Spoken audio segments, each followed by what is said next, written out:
Okay, let's have a look at one of the most awkward dinner tables you're ever going to see, with some of the strangest seatmates sitting there. What's happened? Well, President Trump is back. He's won his election. He's back in power. And Canada, with Justin Trudeau, is in for a bit of a whooping now. Trudeau has always been insulting and disrespectful towards Donald Trump. He typically calls him just Donald Trump, not President Trump. He famously talked stories behind his back and got caught on video doing that at a G7 meeting. Trump himself has called him two-faced. He talks and says one thing in a meeting, then he says another thing when he goes out in front of the cameras. Well, Donald Trump is back and is throwing Canada and Trudeau into an absolute panic. Trump has come out and said he's going to be putting 25% tariffs on everything coming out of Canada due to all the problems with terrorism, crossing at the border, fentanyl, money laundering, all of those issues. And guess what? Trump can do that because of a loophole in the USMCA that allows him to do whatever he needs to do for the security. But let's look what happened here with Justin. Let's do a little analysis on this dinner table and how everybody is sitting there and what happened. Let's take a look a little bit closer at this. The first thing you'll notice is that Trudeau at the table is sitting there kind of wedged in. He was moved to sit there just for the photo. You can tell because of the way it's kind of crammed. But let's look who his table mates are, who he's sitting with. He's actually walked into the lion's den. The number one lion himself, Trump, is there. Of course, Trump, the man who wrote The Art of the Deal, is now in a position where he's actually looking, some people suggest, to reorganize the world, to get the world chessboard back in place and get America on top. That's what his plan is. And one of the things that's in his way is Canada, with Trudeau, hence the 25% tariffs. Trump, who wrote The Art of the Deal, and who coincidentally wrote The Art of the Comeback, is on his comeback. And this is probably going to be his legacy run. But let's look at the people that Trump brought down to meet with Trudeau when he went on his secret little flight down to Mar-a-Lago. By the way, it's interesting to point out, Trump didn't give him a room at Mar-a-Lago. He didn't invite him there. He had to go stay at another hotel somewhere. He came in. Who even knows if he served him dinner? I don't know. There was a talk for 3 hours, they say. But let's look at who the seatmates are that are sitting at the dinner table with Trudeau and Trump. This guy here sitting beside Trump is Mike Waltz. He's the new National Security Director for Trump. Hence, the tariffs are going on for security reasons, for national security. Now, Mike Waltz has put out a tweet before. He's got no love and no time for Trudeau. He actually thinks that Trudeau is going to be replaced by Pierre Poilievre, and he put out a tweet to that effect. And he's going to be the guy driving home the security on the tariffs for Trump. Lots of trouble coming up here for Justin. Now, let's look at the other guy on the other side of Trudeau who's sitting there, Howard Lutnick. Who is Howard Lutnick? He's only the founder of Cantor Fitzgerald, the firm that famously went down when the World Trade Center went down. Someone that Trump knows well because he reacted to the World Trade Center. Trump has known him for a long time. He's a very loyal guy, and he's a very sharp Wall Street guy. Trudeau had better watch himself when he's dealing with this guy. He's about one of the hardest bargainers he's going to meet, and he's there to protect the US of A. How is he going to do that? Well, he's been seen in recent interviews talking about tariffs and how he uses them. He says for tariffs, they're a great negotiating deal, he says. They're great for negotiating. But the other thing they use them for, he says, you put tariffs on everything that you have and that you make and that you don't want from somebody else, you tariff all those other goods. But if you need something, you don't put the tariffs on them if you need them. The question is, what does the US really need from Canada? What does it really need? He talked before about the auto industry being trashed with the Canada Free Trade Deal in the past, as has Trump. He said it collapsed the economy of Michigan.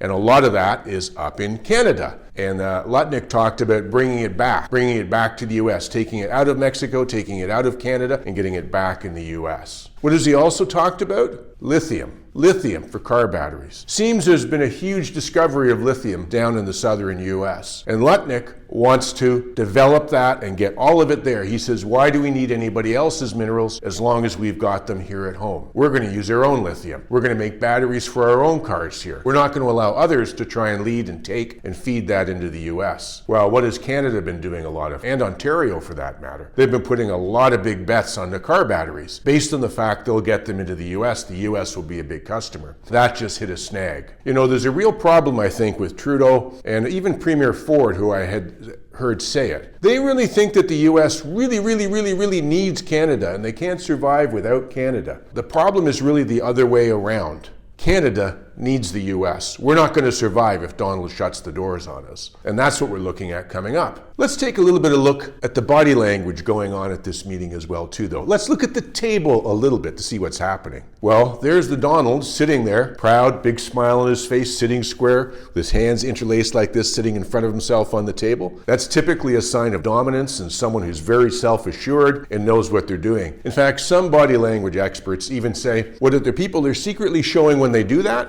is they're holding their hands in to not have to strike out. They're holding themselves because they're really intense and they're dominant. What's Justin doing? He's sitting with his hands folded like a insecure, non-confident person who's about to get a shellacking. That's what we're seeing in this picture from the body language. Let's look at the other participants from Canada here. How rude is it to be sitting at a dinner table with President Trump and all of his senior people? He's allowed you to come down and you leave your phones out on the table. Really? You're expecting a more important call that you're going to have to take it, say, "Excuse me, President, I've got a call from who?" Very disrespectful to leave the phones out on the table like that. I really can't believe they were that stupid as to leave the phones out on the table. You give all your attention to President Trump and to the other people that are at the table. You don't do that. But then again, let's have a close-up look at their faces.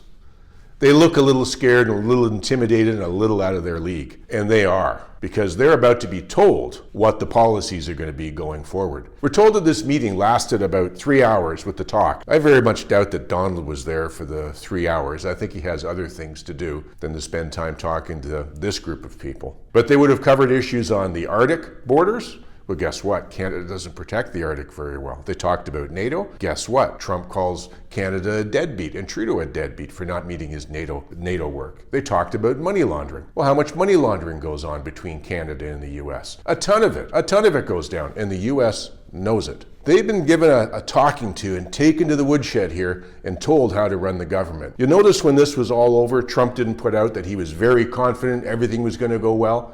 Trudeau puts out, "Oh, we've met challenges, we're going to work together," he says. No, you've been told what to do, now go do it. Now, the problem for Trudeau is he can't do what I think he needs to do. They don't have the resources to protect the border.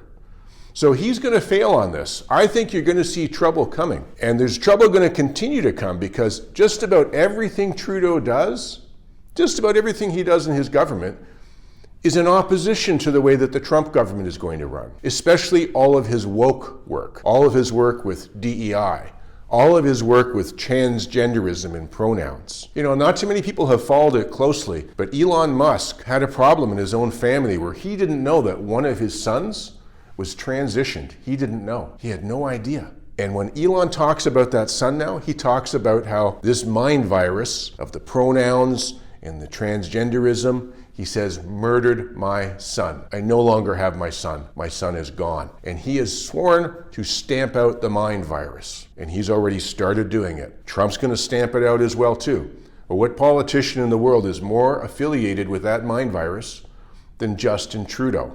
Musk is in charge of cutting everything. He has Trump's ear. He understands Canada. He's actually Canadian as well as US now, a citizen. So there's a lot of trouble here for Trudeau. He's come home. Let's see what he tries to do to try and meet what has to be done to please the Donald. I don't think he's going to be able to do it, and I think he's going to be short-lived and gone sometime after Christmas. That's what I think. I think they'll kick him out of the leadership because there's no way he can negotiate with this Trump administration. He's in opposition to them. I mean, when he's sitting there with Donald at that table, you don't think that Trump does not know everything insult that Trudeau has laid on him? And Trump has a long memory.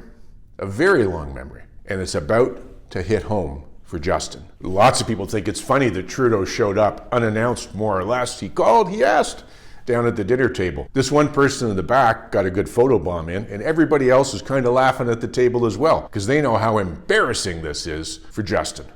Keep watching my channel, The McLean Chronicles, for more analysis on crime, power, and politics. They all run together today, and I'll give you the analysis on it. We'll see you next video.